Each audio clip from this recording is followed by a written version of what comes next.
Hello everyone, welcome back to my channel Raj Vlog. তো আজি মই আপোনালোকৰ ওচৰত আলোচনা কৰিম এটা বিশেষ বিষয়বস্তুৰ ওপৰত। তো বৰ্তমান সময়ত মই বহুত হানমিহলি ভিডিঅ' বনাই আছোঁ। তো তাত বিভিন্ন ধৰণৰ বস্তু দেখুওৱা হৈছে, কিছুমান কৃষকৰ ফটো দেখুওৱা হৈছে, কিছুমান নৱপ্ৰজন্মই কি কাম কৰিছে এইবিলাক দেখুওৱা হৈছে। কিন্তু আজি মই এটা সম্পূৰ্ণ এটা পৃথক বিষয়বস্তুৰ ওপৰত আলোচনা কৰিম আৰু মই নিজেও কৰি দেখুৱাম আপোনালোকক। তো বিষয়বস্তুটো হৈছে আজি ৱাটাৰ কালাৰ। তো এইটো সকলোৱে বুজি নাপালেও বহুত ছাত্ৰ ছাত্ৰীয়ে বুজি পাব যে ৱাটাৰ কালাৰ কি বস্তু, কাৰণ আজিকালি চিত্ৰকলা বস্তুটো প্ৰায় সকলোৱে বুজি পায়। তো মই প্ৰথমতে আপোনালোকক মই আজি ক'বলৈ ওলাইছোঁ অলপ ৱাটাৰ কালাৰৰ বিষয়ে, ৱাটাৰ কালাৰ আৰু লেণ্ডস্কেপ এইবিলাকৰ বিষয়ে। তো প্ৰথমটো হৈছে, যদি আমি লেণ্ডস্কেপ কৰোঁ, লেণ্ডস্কেপ মানেনো কি আচলতে, আৰু ৱাটাৰ কালাৰ মানে কি? তো ৱাটাৰ কালাৰটো হৈছে আমাৰ মিডিয়াম আৰু লেণ্ডস্কেপটো হৈছে টপিক। তো আমি যিকোনো ধৰণৰ গাঁও প্ৰকৃতিৰ লগত ৰিলেটেড যিকোনো বস্তু আমি যি বনাওঁ তাকে আমি লেণ্ডস্কেপ বুলি আচলতে কোৱা হয়। প্ৰকৃতিৰ লগত ৰিলেশ্যন থকা যেনে ঘৰ, নদী যি হওক, স্কাই হ'ব পাৰে বা লেণ্ডৰ লগত লেণ্ডস্কেপ হ'ব পাৰে। তো এনেকুৱা ধৰণৰ বস্তুবিলাক। তো আজি মই আপোনালোকক দেখাম এটা সৰু লেণ্ডস্কেপ কৰি পেলাই কেনেকৈ লেণ্ডস্কেপ আচলতে কৰা যায় ৱাটাৰ কালাৰ ছিষ্টেমত। তো ৱাটাৰ কালাৰ দুটা প্ৰচেছ আছে। প্ৰথম প্ৰচেছটো হৈছে ট্ৰেন্সপাৰেণ্ট আৰু ছেকেণ্ডটো হৈছে অপেক। তো ট্ৰেন্সপাৰেণ্টত কি হয়, ট্ৰেন্সপাৰেণ্টত আপোনালোকৰ বস্তুবিলাক খুব ব্ৰাইটলি ওলাই যায়, ব্ৰাইটকৈ ওলায় বস্তুবিলাক, আৰু অপেকত আমাৰ অকণমান ডাল হয় বস্তুবিলাক, কাৰণ আমি তাত হোৱাইট ইউজ কৰি পেলাই কামবিলাক কৰিবলগীয়া হয়। গতিকে আহক আমি আজি ভিডিঅ'টো ষ্টাৰ্ট কৰোঁ। গতিকে আপোনালোকে চাই থাকক, শেষলৈকে চাওক। প্ৰথমে ছবিটো খুব সুন্দৰকৈ আঁকি ল'ব, একেবাৰে লাইটকৈ, যাতে পিছত কালাৰ কৰিলে পেঞ্চিলৰ দাগটো ধৰা নপৰে।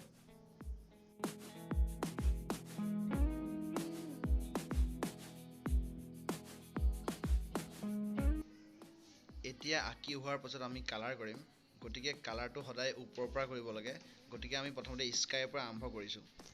এয়া চাওক, আমি স্কাইৰ পৰা আৰম্ভ কৰিছোঁ আৰু লাহে লাহে কালাৰখিনি আমি য'ত ব্লু কালাৰটো লাগে তাত আমি দি লৈছোঁ।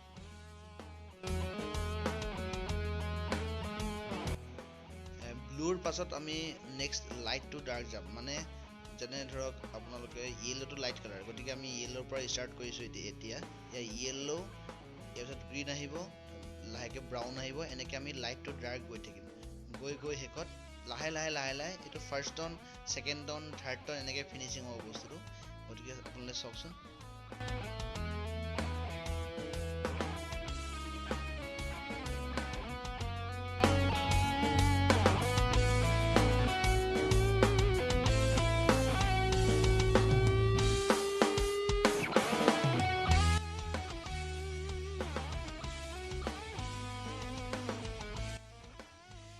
এই ৱাটাৰ কালাৰটো আচলতে দুটা প্ৰচেছত কৰিব পাৰি। এটা হৈছে ড্ৰাই প্ৰচেছ, আনটো হৈছে ৱেট প্ৰচেছ। গতিকে মই যিটো বৰ্তমান কৰি আছোঁ সেইটো হৈছে আপোনাৰ ড্ৰাই প্ৰচেছ, য'ত পানীটো অলপ কমকৈ ইউজ হয় ইয়াত, আৰু ৱেট প্ৰচেছত সম্পূৰ্ণ পানী বহুত বেছি ইউজ হয়। আৰু ফাৰ্ষ্ট টাইম যিখন পেজত আমি কৰিম তাতে ফুল্লি পানী দি ল'ব লাগিব। লাহে লাহে য'ত যি কালাৰ লাগে দি লাহে কালাৰ দি যাব লাগিব। গতিকে নেক্সট ভিডিঅ'টোত মই আপোনালোকক দেখাম যে কেনেকৈ ৱেট প্ৰচেছত ৱাটাৰ কালাৰ কৰিব পাৰি।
এতিয়া আপোনালোকে দেখিছে মই কেনেকৈ ডাৰ্ক দি লাহে উলিয়াই গৈছোঁ।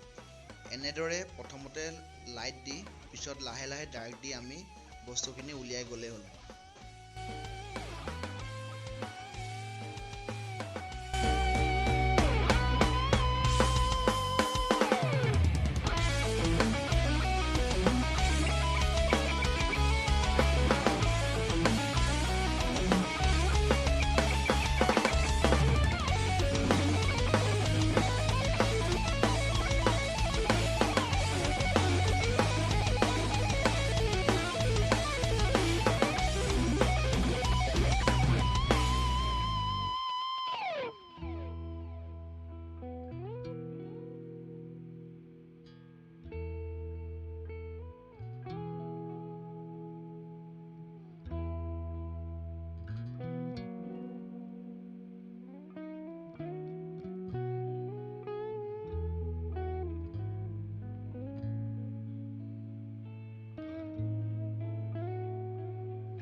গতিকে আজি আপোনালোকে দেখিলে যে কেনেকৈ ৱাটাৰ কালাৰ কৰা হয় জাষ্ট এটা মই বহুত দিনৰ মূৰত এটা সৰু আপোনালোকক মই নিজৰ প্ৰচেষ্টা কৰি দেখালোঁ আপোনালোক কেনেকৈ ৱাটাৰ কালাৰ কৰিব পৰা যায় আচলতে তো নেক্সট টাইম মই আপোনালোকলৈ ওচৰলৈ এনেকুৱা ধৰণৰ আৰু ভিডিঅ' লৈ আহিম তাৰ কাৰণে আপোনালোকে মোৰ চেনেলটো ছাবস্ক্ৰাইব কৰক আৰু শ্বেয়াৰ কৰক আৰু লাইক কৰক যিমান পাৰে শ্বেয়াৰ কৰক গতিকে শ্বেয়াৰ কৰিলে মই আপোনালোকক কাম দিবলৈ মই সাহস পাম ধন্যবাদ জয় আই অসম